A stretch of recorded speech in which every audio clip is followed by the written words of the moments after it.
नमस्कार दोस्तों, आप देख रहे हैं न्यूज और आज की ये खबर आपको चौंका देगी। देश और दुनिया की एक ऐसी बड़ी खबर जिसे जानना आपके लिए बहुत जरूरी है। इस वक्त की सबसे बड़ी ब्रेकिंग न्यूज, सीधा असर आप पर पड़ने वाला है जब तेल सिर्फ ईंधन नहीं हथियार बन जाता है। साल 2026 की शुरुआत थी। दुनिया अभी भी यूक्रेन युद्ध, मिडिल ईस्ट के तनाव और बिगड़ती वैश्विक अर्थव्यवस्था से जूझ रही थी। लेकिन असली भूचाल तब आया जब व्हाइट हाउस से एक जाना पहचाना नाम फिर से दुनिया के मंच पर लौटा, डोनाल्ड ट्रंप। ट्रंप की वापसी सिर्फ एक राजनीतिक घटना नहीं थी, यह एक वैश्विक रणनीतिक झटका था। उन्होंने आते ही साफ कर दिया, this time it's not politics, it's business and business is all. और इसी एक वाक्य से शुरू हुई तेल की नई जियोपॉलिटिक्स, जिसमें भारत केंद्र में था। व्हाइट हाउस में दोबारा कदम रखते ही ट्रंप ने प्रेस कॉन्फ्रेंस बुलाई। उनका अंदाज वही पुराना, आक्रामक, आत्मविश्वास से भरा और पूरी दुनिया को चुनौती देता हुआ। उन्होंने सीधे कहा, India is our best friend but friendship comes with conditions. दुनिया चौंकी। भारत, जो अब तक अपनी रणनीतिक स्वतंत्रता, स्ट्रैटेजिक ऑटोनॉमी के लिए जाना जाता था, अब अमेरिका की सबसे बड़ी ऊर्जा डील का केंद्र बनने वाला था। ट्रंप का प्रस्ताव सरल दिखता था, लेकिन अंदर से बेहद चालाक। भारत रूस और ईरान से तेल कम करेगा, भारत वेनेजुएला से तेल खरीदेगा, अमेरिका इस पूरी सप्लाई चेन को मैनेज करेगा। यहीं से साफ हो गया कि यह डील सिर्फ भारत अमेरिका की नहीं, बल्कि रूस के खिलाफ आर्थिक युद्ध थी। यूक्रेन युद्ध के बाद रूस पर भारी प्रतिबंध लगे थे। यूरोप ने रूसी तेल से दूरी बना ली थी। लेकिन एक देश था जो अब भी रूस से भारी मात्रा में तेल खरीद रहा था, भारत। क्यों? रूसी तेल पर 25-30 प्रति बैरल का डिस्काउंट, भारतीय रिफाइनरियों के लिए सस्ता और फायदेमंद, भारत की ऊर्जा सुरक्षा मजबूत। यही बात ट्रंप को खटक रही थी।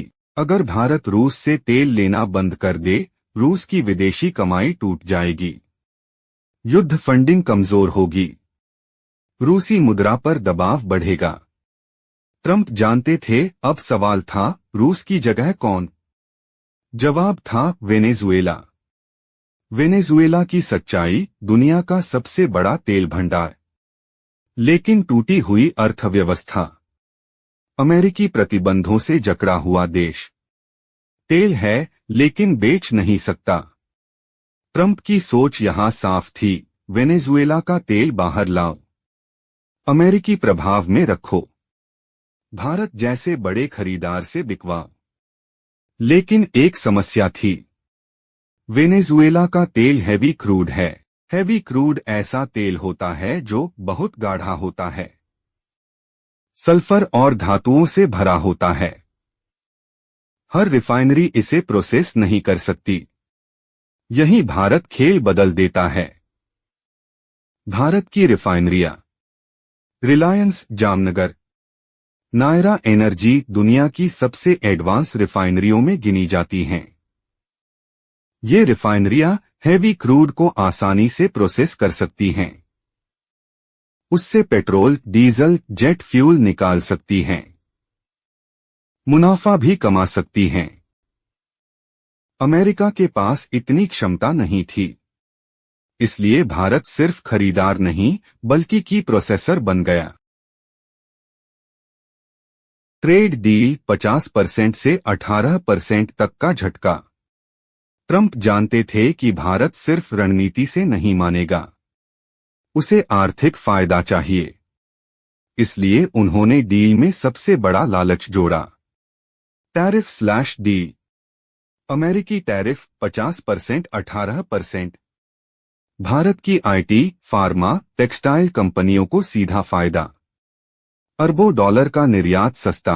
इसके बदले भारत ने वादा किया, अमेरिका से $500 बिलियन का सामान खरीदेगा, जिसमें शामिल होंगे वेनेजुएला का तेल, अमेरिकी मैनेजमेंट में अमेरिकी कोयला, रक्षा उपकरण। यह सिर्फ ट्रेड डील नहीं थी, यह आर्थिक गठबंधन था। ईरान सबसे ज्यादा अकेला। इस खेल में सबसे ज्यादा नुकसान हुआ ईरान को। पहले ही अमेरिकी प्रतिबंध। भारत उसका बड़ा तेल खरीदार था। अगर भारत हटता है, ईरान की तेल कमाई खत्म, मिडिल ईस्ट में उसकी पकड़ कमजोर, चीन पर निर्भरता बढ़ेगी। ट्रंप के लिए यह बोनस था। एक तीर से दो निशाने, रूस और ईरान दोनों कमजोर। आम भारतीय की जेब, फायदा या खतरा? अब सवाल जनता का था। पेट्रोल सस्ता होगा या महंगा? सस्ता होने के कारण अमेरिका समर्थित सप्लाई, डॉलर के मुकाबले रुपया मजबूत, लॉन्ग टर्म कॉन्ट्रैक्ट, संभावित फायदा 510 प्रति लीटर की राहत। महंगा होने का डर, रूसी डिस्काउंट खत्म, वेनेजुएला का तेल महंगा पड़ा, लॉजिस्टिक खर्च बढ़ा, इसलिए यह एक जुआ था। मोदी सरकार का बैलेंसिंग एक्ट। पीएम मोदी जानते थे अमेरिका जरूरी है, रूस पुराना दोस्त है, ऊर्जा सुरक्षा सर्वोपरि है। इसलिए भारत ने अपनाया wait and watch strategy. Bharat ने तुरंत रूस से रिश्ता नहीं तोड़ा, वेनेजुएला से ट्रायल खरीद की, अमेरिका से डील को धीरे आगे बढ़ाया। यही भारत की कूटनीति की असली ताकत है, ना झुकना ना भिड़ना। वेनेजुएला का ट्विस्ट, अंदर की राजनीति। लेकिन कहानी यहीं खत्म नहीं होती। वेनेजुएला के अंदर सत्ता संघर्ष, जनता का गुस्सा, अमेरिका की भूमिका पर सवाल।